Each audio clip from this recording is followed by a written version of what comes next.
Inganzi ihanga Robina Nabanja najangu beino kuchondoza okurukoreka ngo hariho amashomero agarumwa beje bembeho omu mashomero ga government okwenda kutunga sente za capitation grant.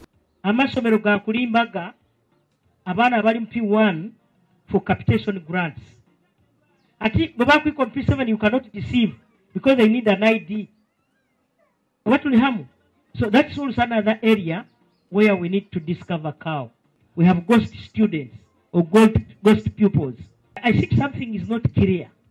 Temanyira chama nangira kiresere bana bayingaha bokura bali nkaha balo mu kyaro batoro, so we are having issues of private schools abandi ne baruga kunu aro butugambaga abana barugiremu baitu balo mu somero abo kwa barugira mu somero ndo bagenda nkaha mu private schools, so not necessarily abana bona batukutekeza ati bale hanu balombyara. Inganzi Nabanja yabari yahishomere rya St Paul SS mu Rucumuro okwiguraho ecombeke cya Kanyabwenje hamwe n'umwanya wo gushomeramo ibitabo ebimazireho billion 520 okorwa mu World Bank.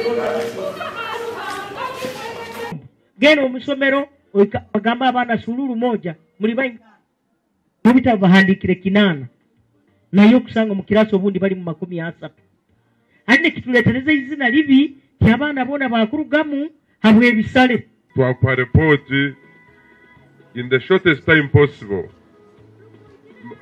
Most likely abana etamwe nkehweho right by the beginning of next term. Over the end of this term we shall have given the report. Come, I think you are listening.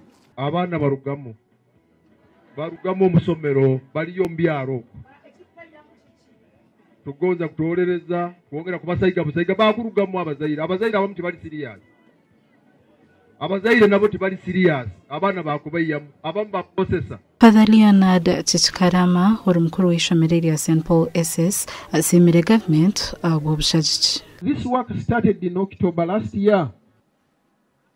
Currently we have 128 girls and 119 boys, making a total of 247. Gashakwa Ambrose Nagabakatoto.